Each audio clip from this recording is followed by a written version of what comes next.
this word soul conscious is given in opposition to body consciousness. So tonight I'm going to look at the comparison of those two, and so that we can understand a little bit more what it is. And then we'll also look at becoming soul conscious. As Christine was saying, this matter of soul consciousness is very key and central to the study and practice and the work of the Brahma Kumaris. So first of all, what do you think? Are you souls? Are you a soul? Are you a soul? It's two questions really. One is, are you a soul? Or the other one would be, have you got a soul? You are a soul. It's quite an interesting thing to think about, whether you are one or you've got one. So, what do we say? I am one? A few people, they are a soul. And then how many people have got one? We've got quite a lot of don't knows. Quite a lot of don't knows.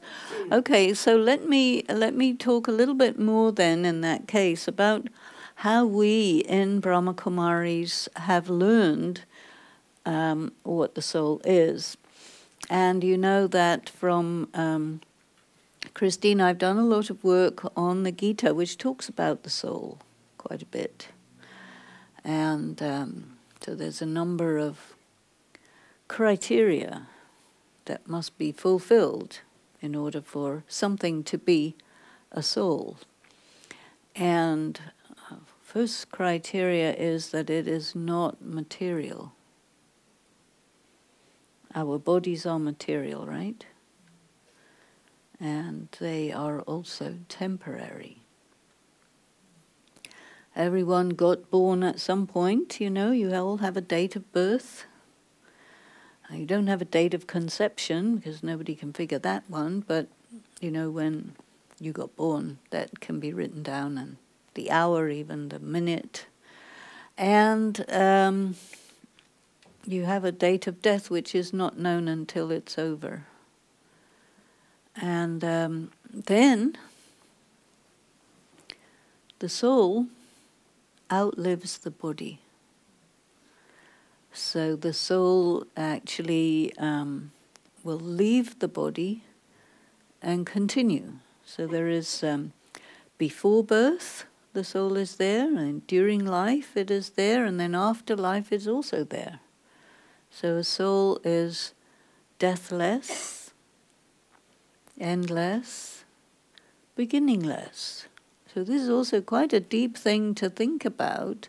And especially if you think that you are one, then you also have to think, well, if I am one, then it means there has never been a time when I have not personally existed as an individual. That's a long time. And here we are in our life, which is short. Life is short. And then after that, continuation. So after this, is not possible for a soul to cease to exist. And what that also implies is there are a fixed number of them, because you can't make new ones. You know, that's unusual, no? Yeah, lots of new people, new bodies, but no new souls. There's a fixed number of souls. So you're either here somewhere, or if you're not here, because everybody knows the population is increasing, right? Not decreasing. There's tons of people getting killed, but the population is still increasing. So that means existing souls carry on, and take again bodies, and then other souls come from somewhere and get into the process, the human family, and that's why it's increasing. So there is a bank for souls. A bank. And so they're all there, and they come here, and then at a certain point in time, they'll go back. So you're either here or there. You have to be somewhere. It's okay, right? So you think about yourself like that. It's a different way of thinking about yourself. So that is a part of what it means to be soul conscious. And so it means nobody ever gets lost, which is quite nice, or maybe quite nasty, depending on who you're thinking about. But, nobody gets lost. Everybody's somewhere. And you, each and every one of us, we have a story, and we perform our story. And so that story is very much part of our individual identity. Now, souls are spirit, bodies are matter. So spirit means not made of any stuff that you can detect through any scientific machine, or that you cannot see with your sense organs or perceive at all through the sense perceptions. But you can discern, and you can sense souls with your mind. Everybody's got a mind, right? Nobody here who doesn't have a mind. What is a mind? That's another big question. So a mind is not really a thing. The mind is a word that we use to refer to when the soul is thinking. That's called the mind. So when the soul is thinking and perceiving, it's all in the mind. For example, you experience things, right? Everybody has experiences all day long. You experience stuff. And the soul is the one who experiences whatever you experience. And part of your experiences are from the external world. You see, you hear, you touch, you sense, you smell, all these sensory data goes in to the soul and hits it at the mind. So the mind is like an instrument which collects sensory input. And then there's another thing that comes into your mind, which is memories. And the mind also operates by association. So, yesterday I was doing something about fear. And so if you hear the word fear, there'll be certain associations that are immediately conjured up by that word, and that association will appear in your mind. And that is also something that happens in the mind. So here am I sitting in front of you, and you will see me with your eyes. If you close them, you won't see me, but I'll still be here. And then you listen to me through your ears. You cannot smell me or touch me so far. And so you're just using sight and sound. And the impression of me is coming into everyone differently, because you have different angles, a different amount of attention, it all varies. But the experience of me in you will be actually occurring in your mind. And we don't normally think about that, do we? But, when you look at it in terms of these concepts, you find that, experiences occur in the mind. And then when that particular event that you're experiencing is finished, then it becomes a memory. and you either remember it for a long time or a short time, depending on how interesting, how impactful, you see. Consciousness. So consciousness is, in a way, another word for the soul, because the soul is conscious and the body actually is not conscious. But anything material responds to whatever is conscious. So, for example, if you experience something which makes you feel very sad, it can produce salty tears. If you experience something which makes you laugh a lot, it'll produce tears, but they'll be sweet. So there's some sort of chemistry going on in the body that you can associate very clearly with whether it's a positive or a negative or a sad or a funny experience. And if you get like very afraid or shocked, you will have a bodily impact in that your blood pressure will change, your pulse rate will change, your heart rate will change. So the soul and the body are absolutely symbiotic. They're working together all the time.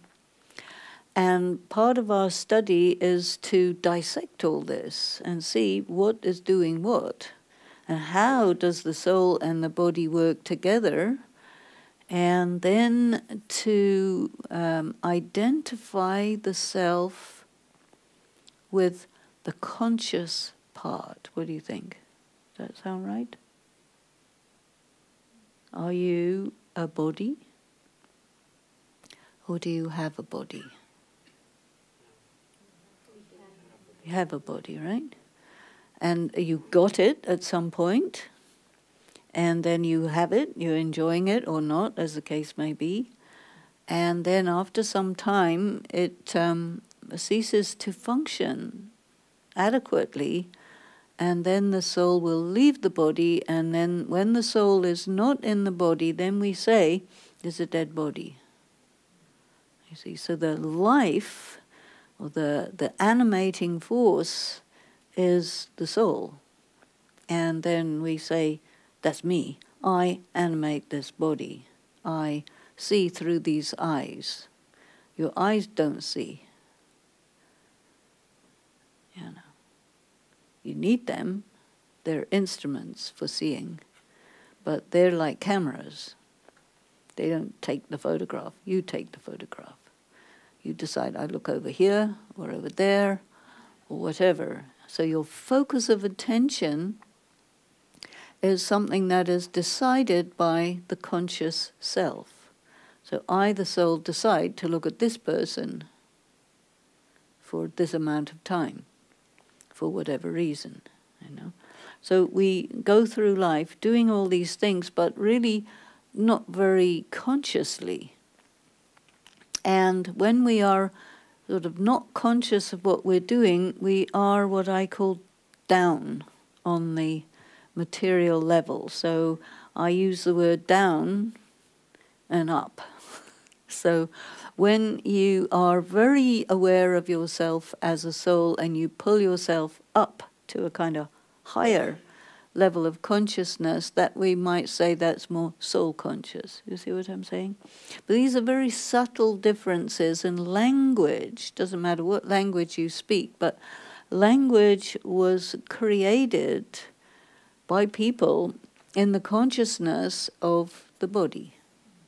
And this is why a language, and certain languages like German language, you have der, die, and das. You have masculine, feminine, and neutral. In French, you just have masculine and feminine. In English, everything's all one thing, so it's easier.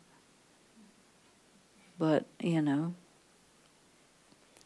a person, when you think of a person, you say this is a man or this is a woman. And any form you sign is all about your body. They never ask you questions about your soul. It's too subtle. And so this identification of the self with, as a body is reinforced all the time, all the time, all the time. And as you are raised and grown up by your parents, you know, they will say, you're a girl, girls are like this, boys are like that, boys plays with these toys, girls plays with those toys. If you're a girl, you really shouldn't be playing football, you know, that's for boys, you know, and you shouldn't be fooling around with guns, that's for boys, you know, you play with dolls.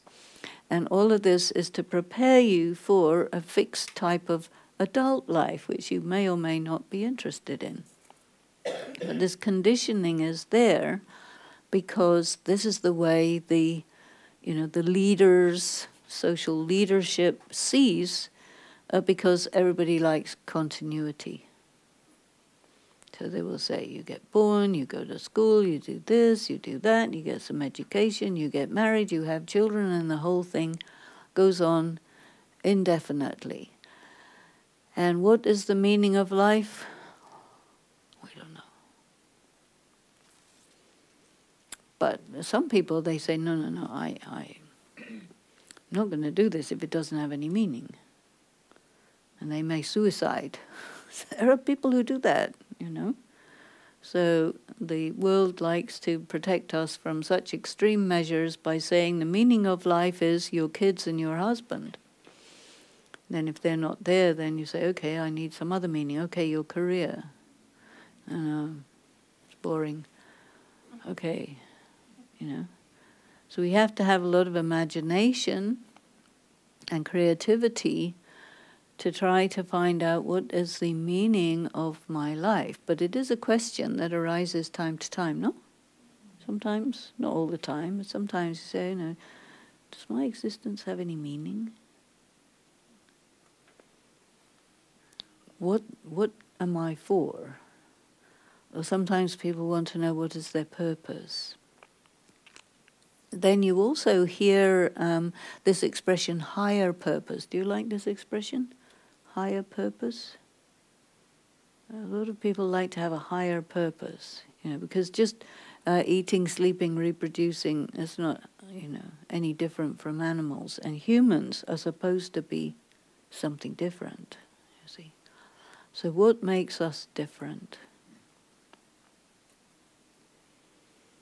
I think one of the key things that makes us different is our interest in meaning.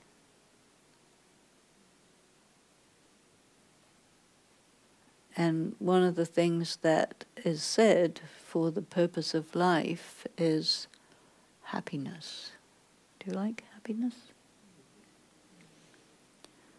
And then happiness is a very subtle thing. You don't really know what exactly that would be.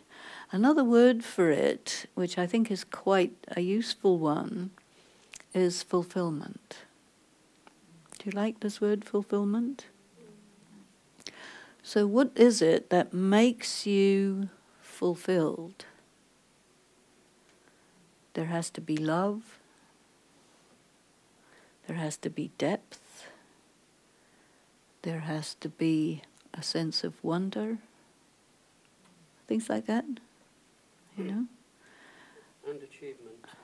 Achievement, yes, this is also very important, you see. And all of these things are nothing to do with the body. They're all to do with the soul. And so as we start to, you know, think about it in terms of the vocabulary of consciousness, soul, meaning, it gets to be a little bit philosophical, it gets to be a little spiritual, because we are spiritual beings. Functioning in the material world from a place of spiritual awareness. That's another way to put soul consciousness, you see. In comparison with that, you could say that body consciousness has to do with considering your identity in terms of your appetites. gratification, sense gratification. And most of the commercial activities and advertising and all that is really fueled by the desire people have for sense gratification and calling that happiness or fulfillment. And the reason that it is not quite enough for people really is that it is very temporary. And because the soul itself is permanent, what you look for is something which is much more permanent. You see, if you go for an ice cream, okay, you can have a really good ice cream. Italian ice cream. And before it melts, you have to eat it. And maybe you can enjoy that ice cream for 15 minutes, half an hour. And then, okay, what's next? So all of this eye candy and the rest of it is all to do with the conditioning that we have, very much of conditioning to think of ourselves as primarily all about sense gratification. But there is something behind us which talks about, is that all it is? You know, is that all there is? And there are certain moments where you really become very conscious of this, like when you're in front of a dead body. Have you seen dead body? It does something. Nobody's there. There's a corpse. It's really an object. You have, if it's a person very close to you who has died, you have a really strong relationship with that being, but that being has gone. And you experience loss, though the body is right there. And it's very, very clear to you when you're in front of the corpse that that is not the person. As long as the body and soul are together, you're taking the whole package, and that's a person. But this moments like this make you really viscerally know that, yeah, the person is gone. So that means the person truly is invisible. Body is visible. So when you ask yourself this question, who am I and what am I? It's a difficult question to answer because you're talking about something which is intangible, which is invisible, which is real, but which escapes your grasp. And so this preoccupation with soul consciousness that we have here is to be able to get onto the level of the soul and live on the level of the soul. That our relationship with matter is actually quite different. And so in my language, I say we have to be up and not down. So a higher type of consciousness. It's as if you have two possibilities. You could be operating from the brain, or you could be operating from the soul. So when you're operating from the brain, it's all about sense perception. It's all about linear time. It's all about morality and how the world is ordinarily set up. When you're operating from the soul, well, you're not going according to everybody else to start with. And when you're operating from the soul, you're much more conscious that everyone is not what they look like. you become interested in the person's heart, not their blood pump, the essential core of that person, that's their heart. So open heart, closed heart, frozen heart, black heart, white heart, the different hearts. And the heart, in that sense, is synonymous with the soul. Because the soul is indeed the core of your being. And your being is essentially having qualities. You know, here we always say Om Shanti, right? It's saying, I am a peaceful being. I am a being of peace. Peace is my fundamental starting essential state. And from there, I come into action through the body. But my ground of being is peace, serenity, at ease, in balance, in the face of what's called the pairs of opposites, success, failure, happiness, sorrow, health, illness, things go well, things go badly,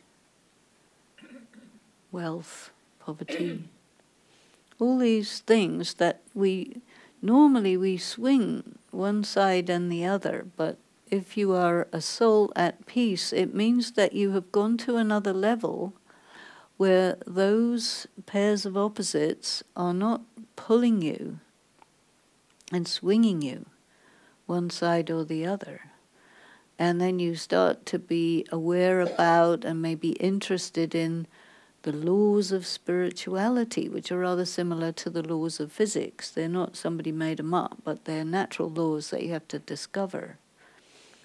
And one of them is that, if you want to take into yourself the positive on this pendulum swing, then you will have to take the negative.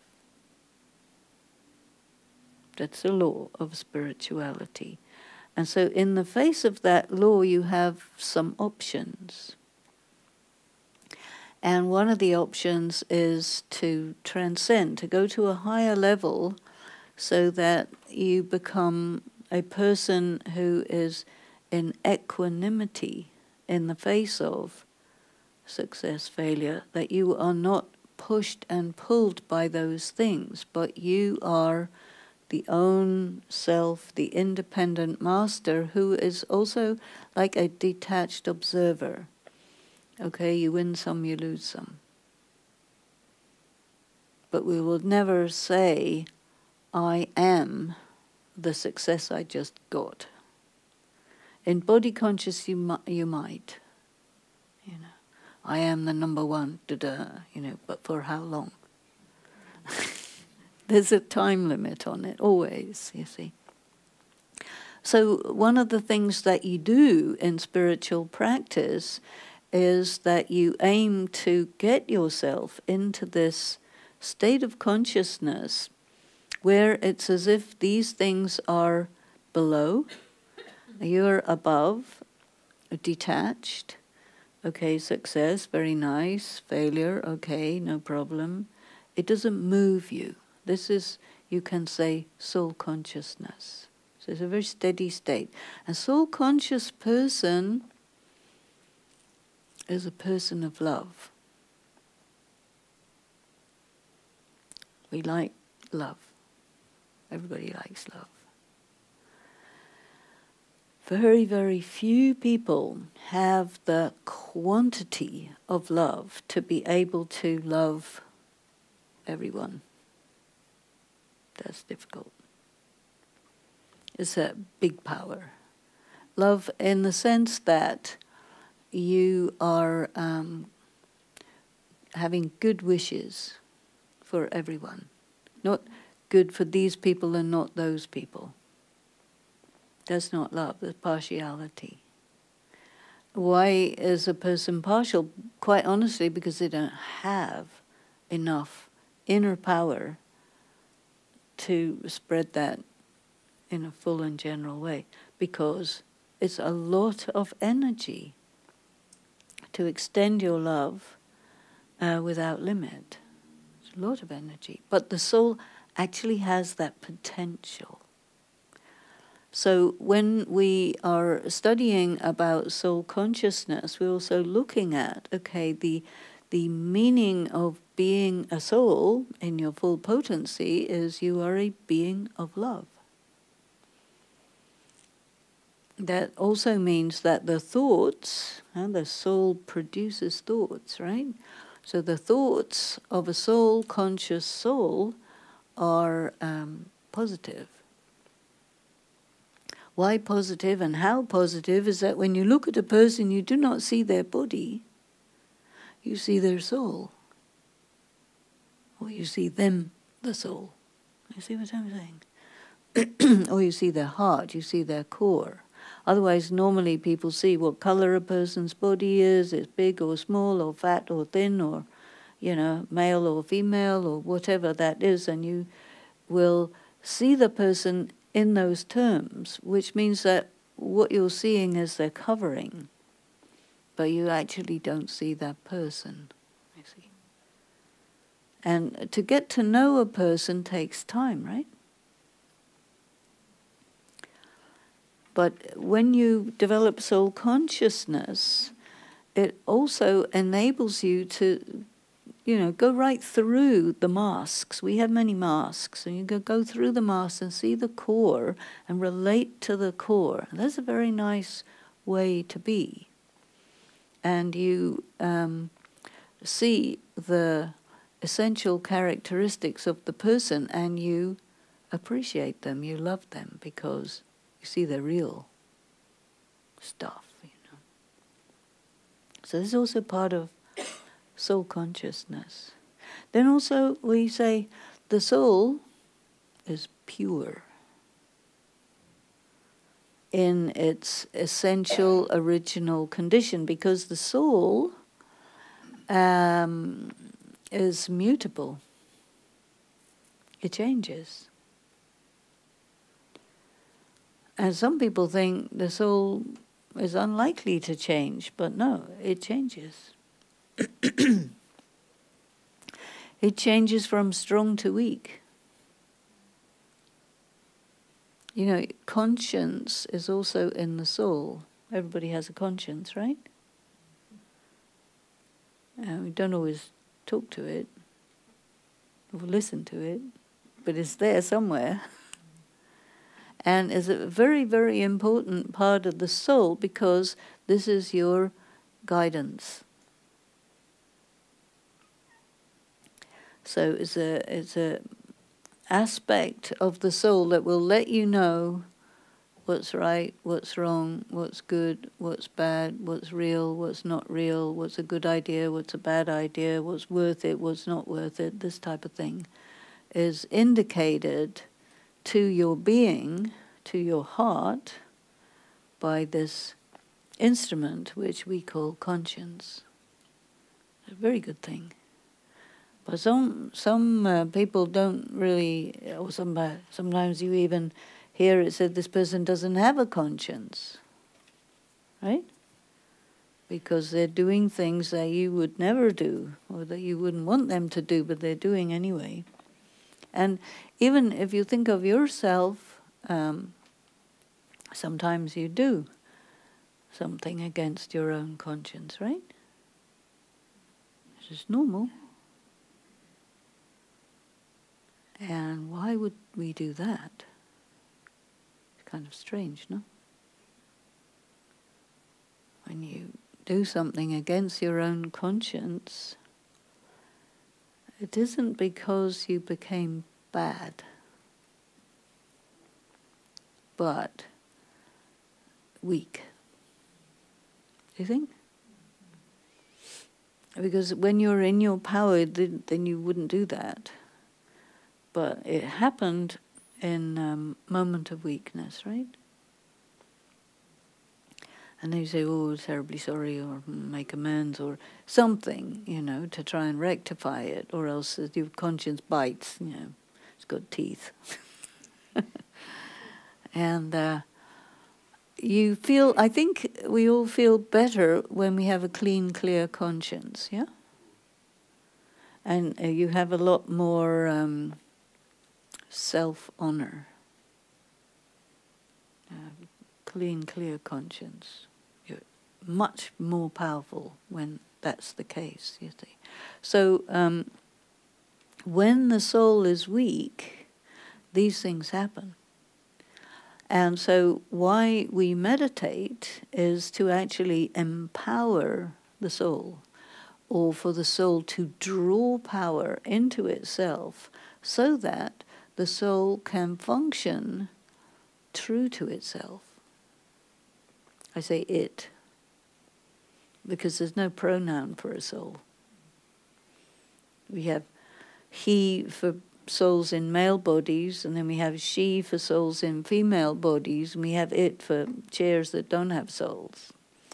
So there's no pronoun for a soul, which sort of reinforces this idea that language is developed by body-conscious people. Otherwise there'd be a pronoun for the soul, but we didn't make one. So I say it. Because it's not to do with male and female. Because soul is genderless, you see. Right?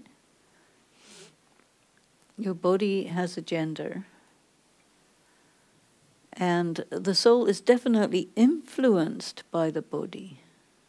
Very much so. So having a female body, then whatever are the feminine attributes of the soul, they will be enhanced and reinforced. And then if you get a male body, then the masculine aspects will be enhanced and reinforced. But overall, a soul doesn't have a gender. So that means if you think of yourself as a soul, you want to develop soul consciousness, then you have to say, I am colorless, genderless, bodiless, classless, languageless. The language of the soul is the language of peace, the language of love. The language is a non-verbal thing. If you're a good poet, maybe you can do it, but, most of us are very limited by the huge effect of body consciousness or material consciousness that has been influencing us culturally, historically, for thousands of years. So here we are saying, oh, you know what? I'm not a body. Oh, yes, you are. I don't have a race. Oh, yeah, you definitely do. No. I don't have a race. I don't have a color. That's different, you see. And we don't even have the right words to speak, so we have to sort of invent some or use some sort of metaphors, but all this has to be thought about because we want to be able to stabilize in the consciousness of being genderless, deathless, bodiless, raceless, classless, cultureless, all of this. So if we take off all those things, what do you have? You have a being of light. It's energy, right? But the energy is weak at this time. And this is the reason why we are interested in really focusing on this sense of identity as a soul, because for meditation you have to focus the energy of your mind upon itself. Right? Normally the energy of your mind is scattered out into the what's around, you see. And in meditation you want to bring your focus of attention to inside. It doesn't mean you want to see what your brain looks like. It's a different kind of inside. It's your inner world. The world of the soul is the intangible inner world of thought. Thoughts are things. And they are generated by the mind, and they make an impact in the atmosphere. So they're real. Can't see it. It's like Bluetooth. You can't see Bluetooth. Everybody's got a Bluetooth sitting there somewhere in their mobiles or something, but you know, there's all this stuff going on around us that we can't see. We kind of know it's there, but we don't pay much attention because you can't see it. But we need to develop the subtlety to be able to sense the quality of thoughts. So the soul is peaceful, it's loveful, it's pure, it's an energy, and its default state is bliss. You experience bliss anytime? Occasionally. Very occasionally. But, you know, that is really, like, for example, if you'd say God, the state of being of God is a blissful state. You know, the state of being of souls is all sorts of different emotions moving around, swinging on this pendulum, happiness and sorrow and fed up and bored and so many different. That's why we have these emoticons. So you can have a whole conversation in little circles with various facial expressions. And we do that all the time nowadays. Because we're actually quite visual people. And if you would be Chinese, all your letters are characters, they're pictograms, you know. But we make words with different letters, so it's much more kind of abstract or intellectual. But otherwise, the person who's connected with the mind is all to do with visual and what it represents, what it means. So you get meaning in those representations.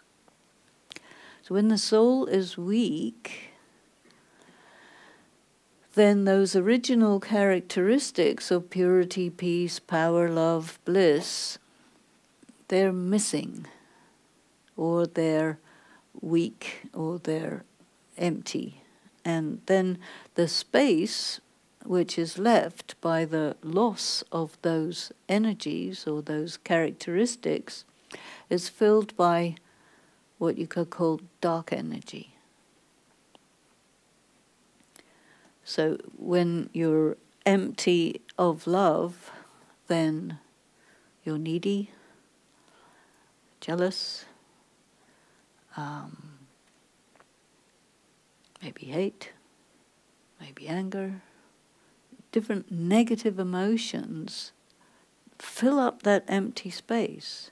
And so this is the shadow side of the soul.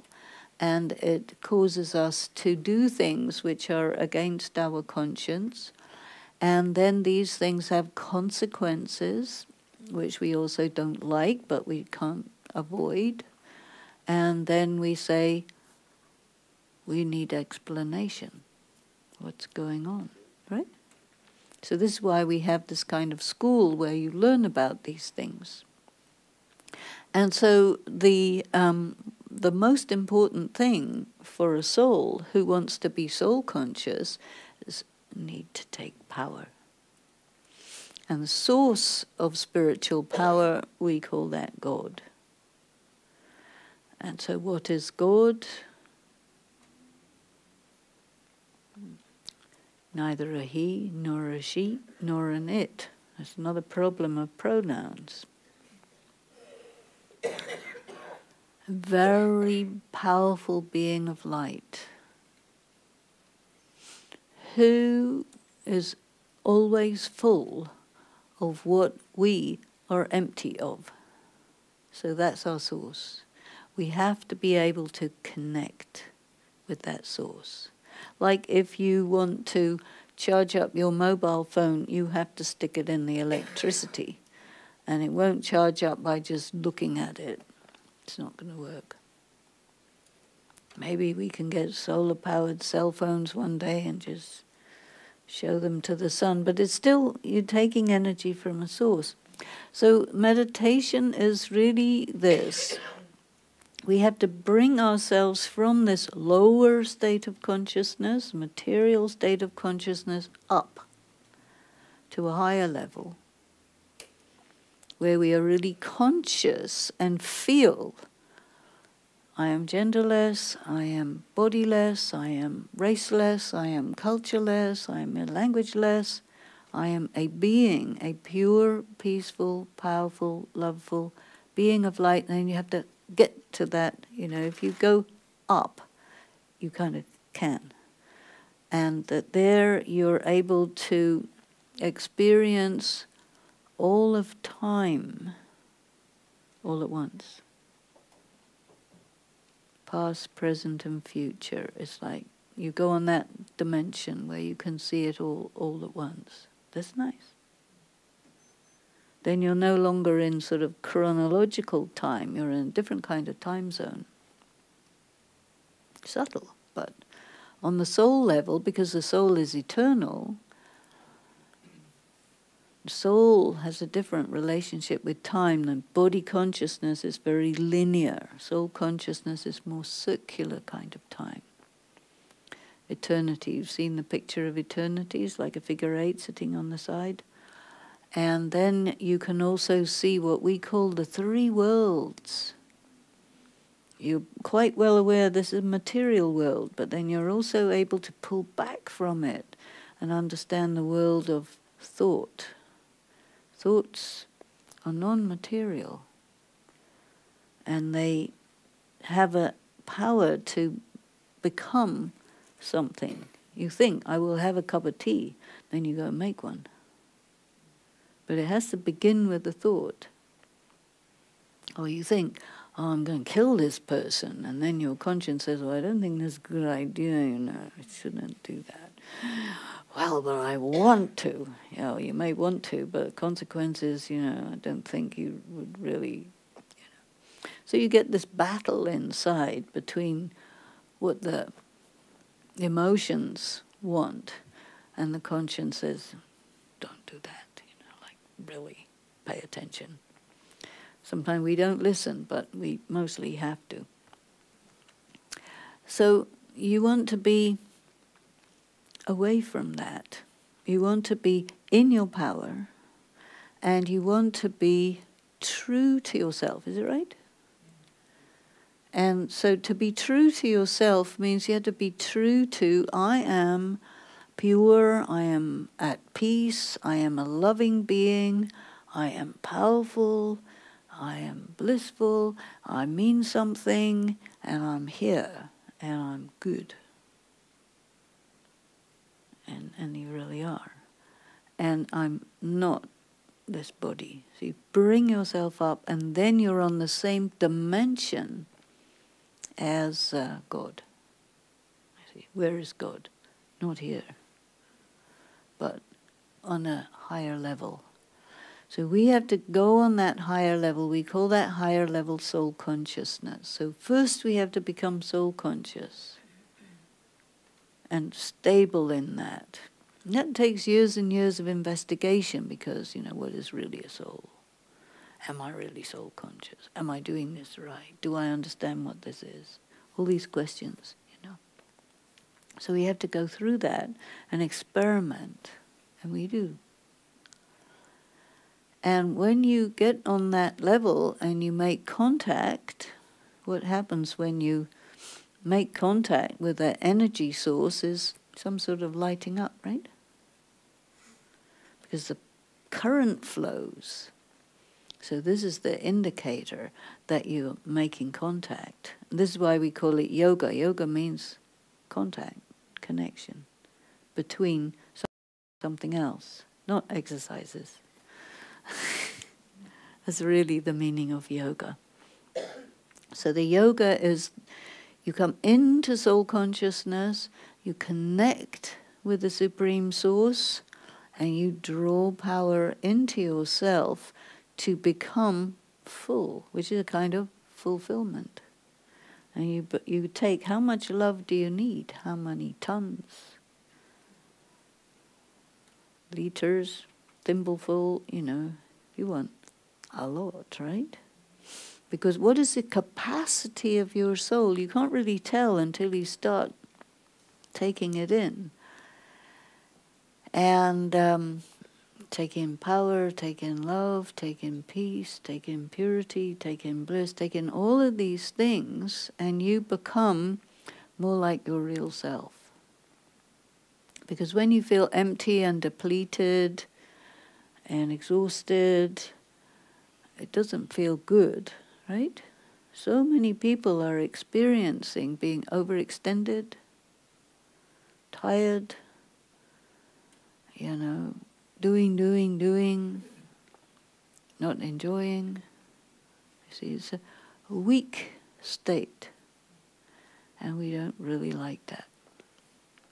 So I'm going to suggest that I take you through a little exercise of meditation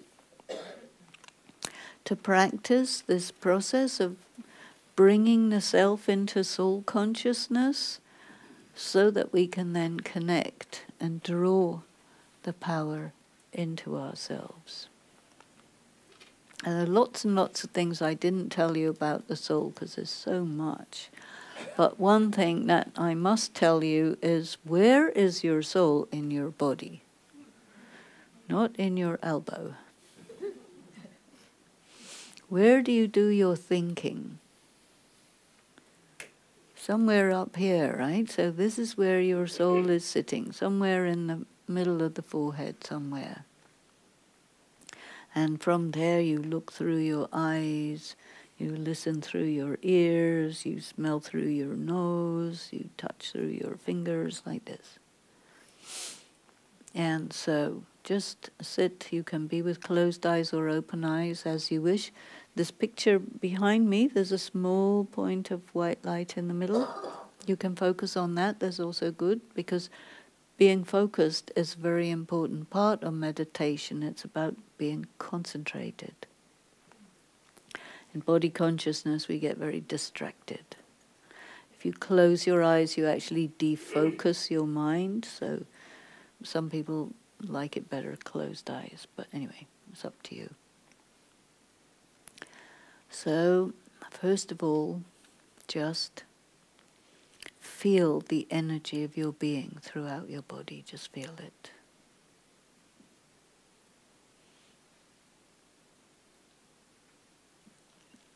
And consider that all that energy is coming from a point in the center of your forehead.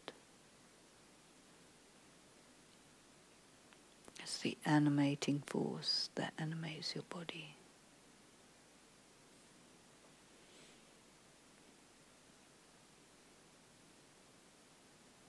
And let yourself be very aware of that point of light.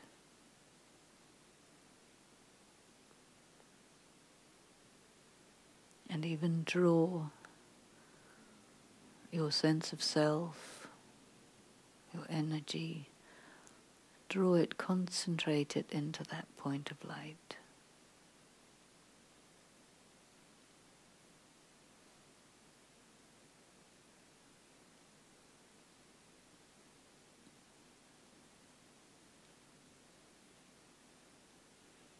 And let yourself feel that your body is truly an instrument, an object that you work with to express what's within you.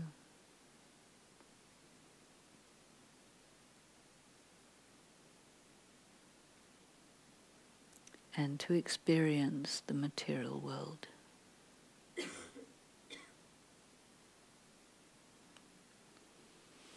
And be very aware that all experiences of the world occur in your mind.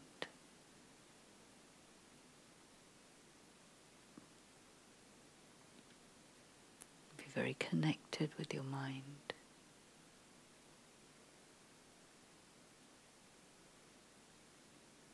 And consider that you are a being of peace.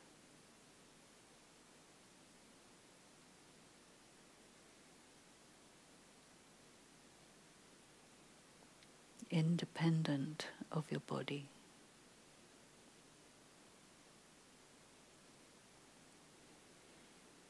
Your essential nature is peace.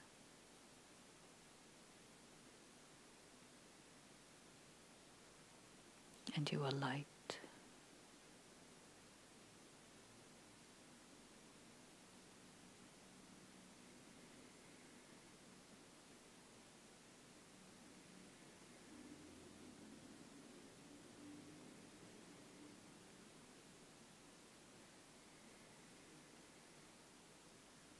Feel the heart of your being.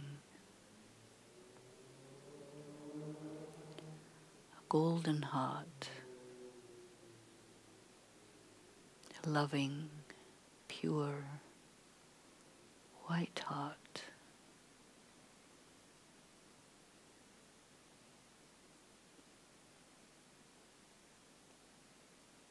Very bright, soft, subtle being of light, like a flame, beautiful, bright, pure.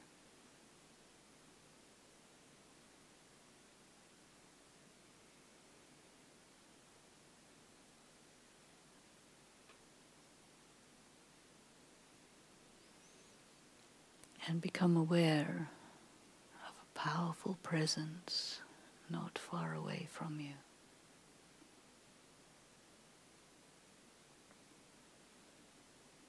Connect in to that presence, which is a very powerful energy source.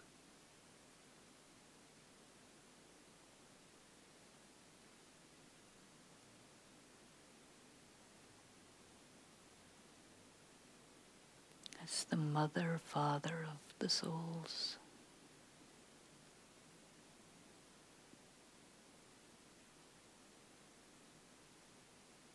The unending, brilliant light, full of power. Be near to that and draw that into yourself. That power to be your real self.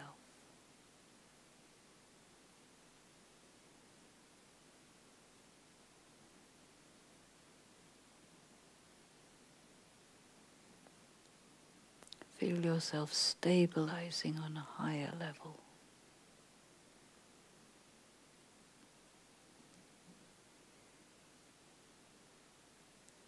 Beyond the everyday world, in a dimension of light.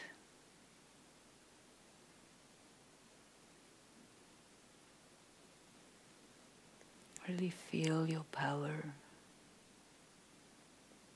your purity.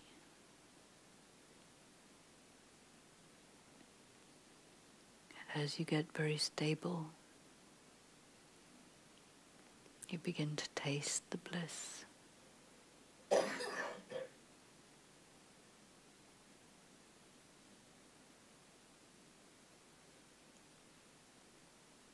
You taste the deep silence of the soul.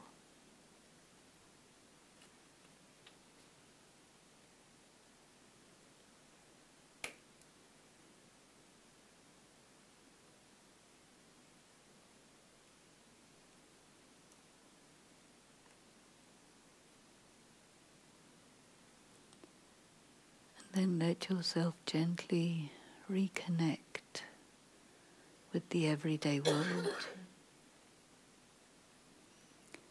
Reconnect with your body. Come on to this everyday level. But never be very far away from that other level.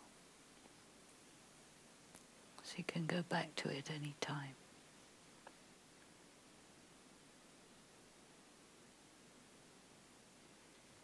Om Shanti. So did you get a sense of what soul consciousness is? Could you feel yourself going to this other space and then coming back again? Because this is something we need to be able to go and come at will.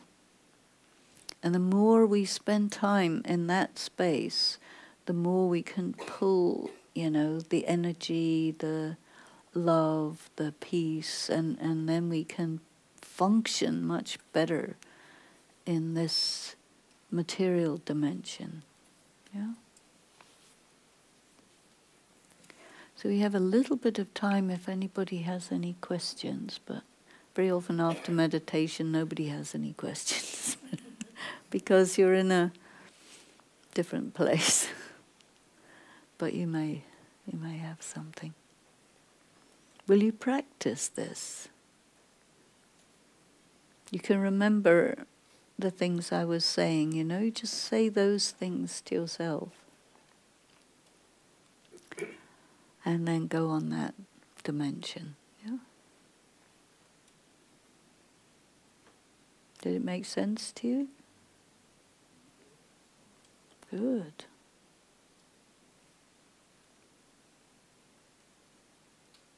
Meditation is so good, it takes away everybody's questions. Then we say, do you have any questions? But you do. Okay. Just for the recording. Thank you.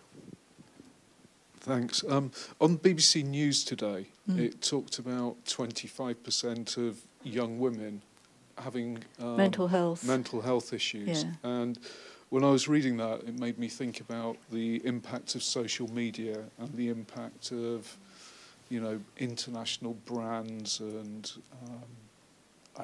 pop stars, all of that sort of thing. And it sort of filled me with a real sense of sadness that, what we're doing here today is almost like the opposite of that, and it's the cure for it, and that so few education authorities around sort of really open up to that possibility. Yeah, that's absolutely right. But this mental health thing, it's been like that for a long, long time.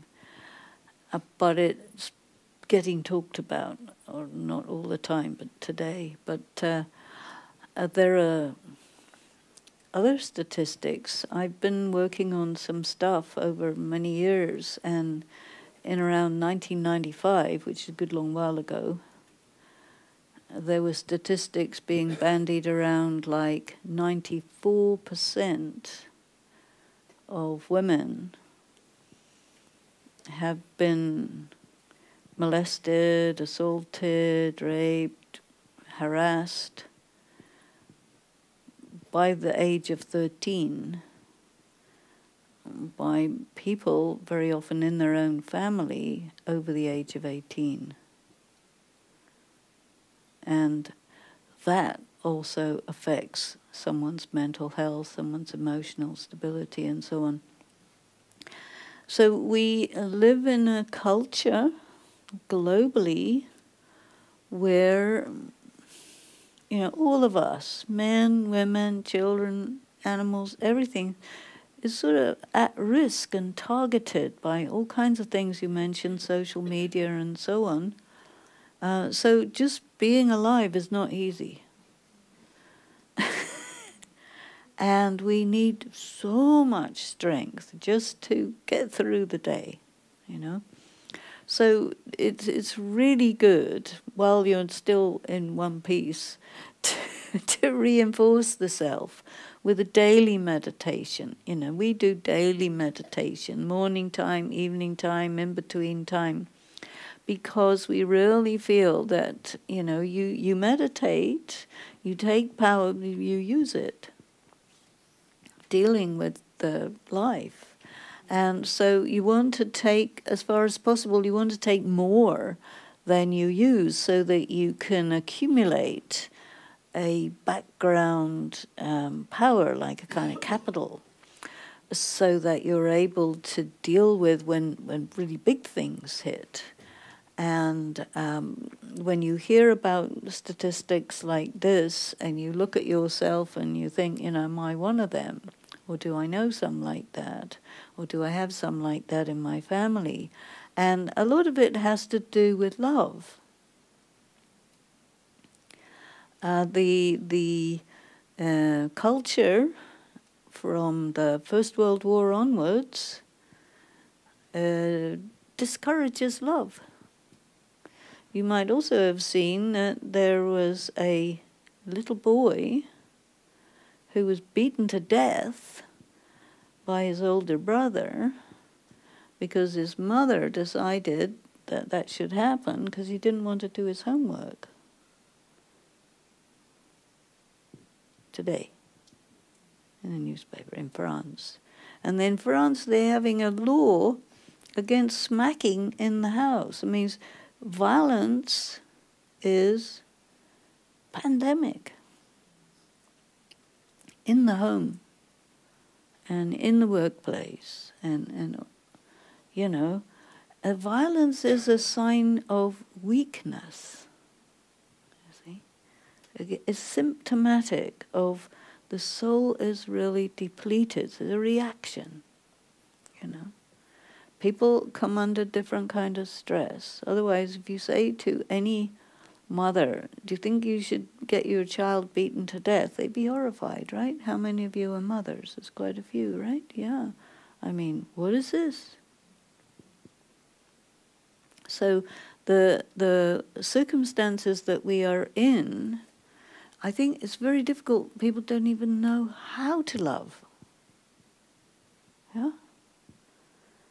Because it's all about stuff, you know, there's, you've got to have things, you've got to be top of the class, you've got to this and you've got to that, and in the process, all the spiritual components get eroded and lost. And so here we are, we got climate change, global catastrophes of one kind or another, and what do we need is those components that come from that source. But what's difficult is to go from the body consciousness, the material consciousness, where you're really disconnected from that, to the soul conscious, where you are close. And so this is what really this evening is all about, is knowing that it's really a two-step process.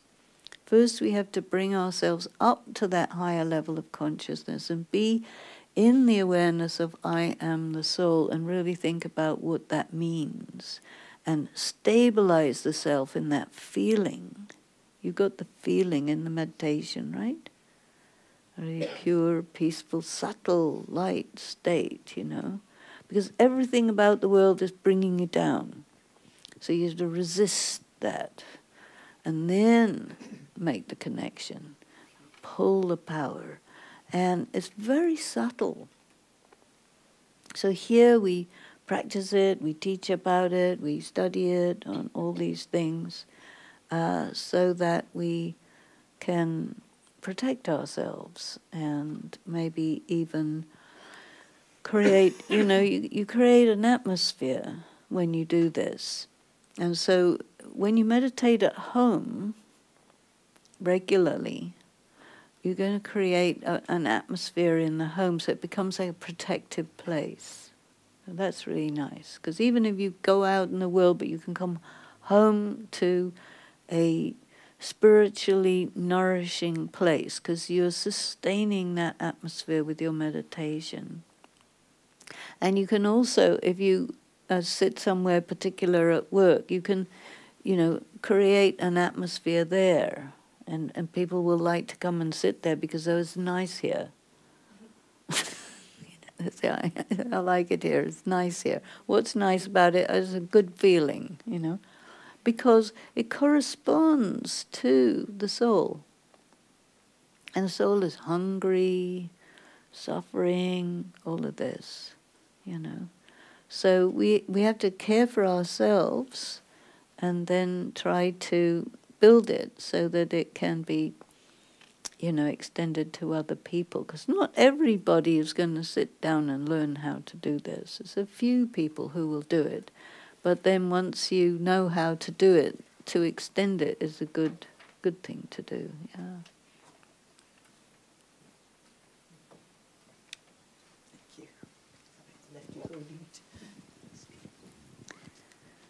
Anybody else want to ask anything?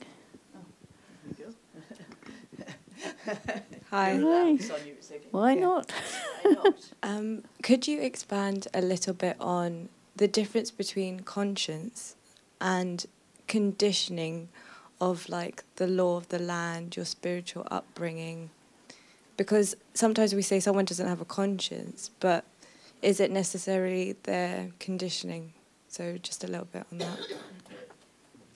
Well, to me, your conscience is you. There's a little fellow inside. I don't know how many people there are inside your head, but one of them is the conscience. And it's all part of you, but it functions like some other person, because there's some other person in there who says, no, I don't agree.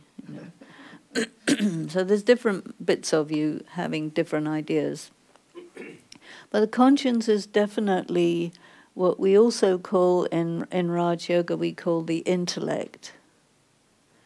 But it's the part of consciousness that can tell the difference.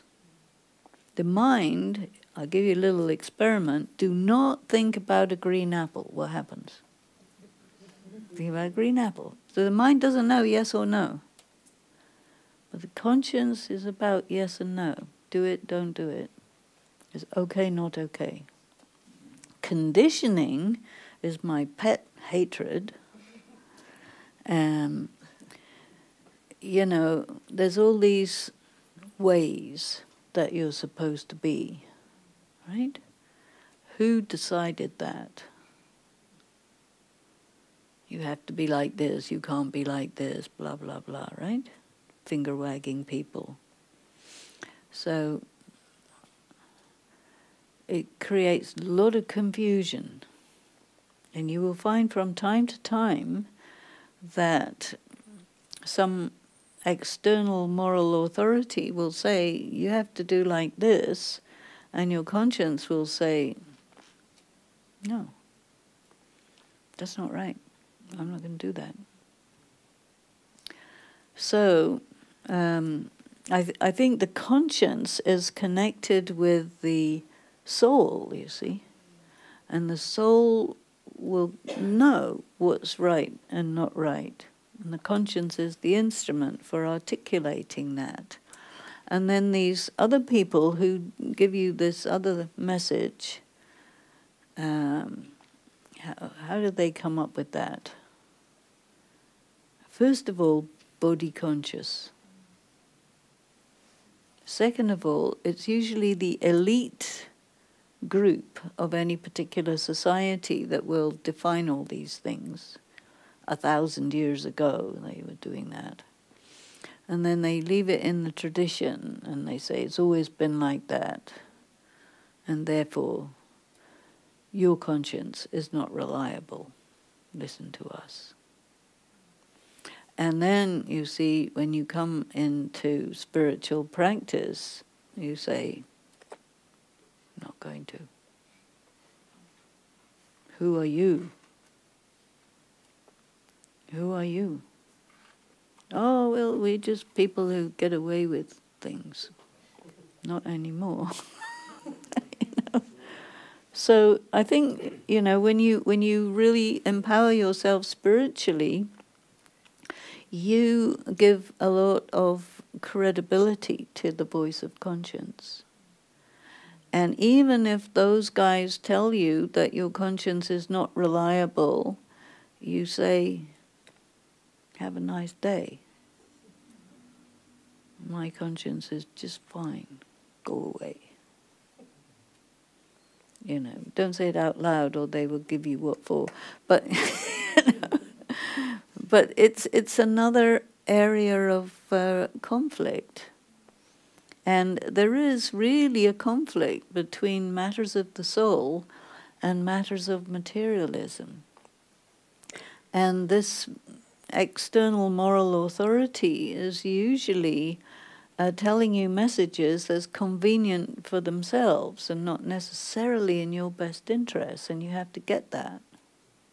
And once you've understood that, then you realize that, you know, you have your freedom, you have your options that you can exercise, and then you have to be very creative to get through all of the blocks that are in place to prevent that from happening. But when you're in your power, you're kind of going up and up in an ascending state, and those guys are getting weaker and more corrupt. So you're actually in a good position to assert your inner moral authority. So go for it.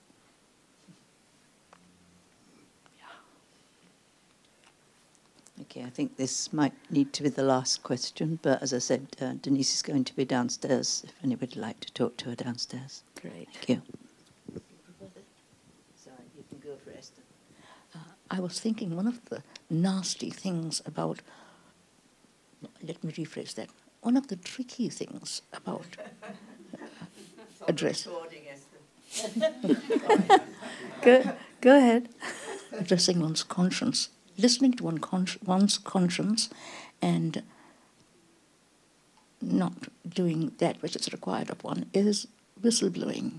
Is what? Whistleblowing. Whistleblowing. Oh yeah, that's dangerous. Because there is much to be analysed before one does whistleblow. Yep. So proceed with caution. But you know that there are many things that you can do, and you can begin to establish a way that starts to get picked up around you, you know. And you start with little baby steps, and then you go further. But yeah, doing the right thing is expensive. So you need a lot of money. Not necessarily the money of pounds and euros, but you need the money of personal spiritual power. And people tend to use blackmail to keep you under control. But if your life is clean, it's a bit difficult for them to do that. So a person who develops themselves spiritually also lives a very clean life. And you have a very clean, clear conscience, gradually. And you begin to realize certain things. There's 3 secrets I will give you, even if it's on the recording. One is, nobody can kill you. Even if they destroy your body, you say, I'll come and haunt you, so watch it.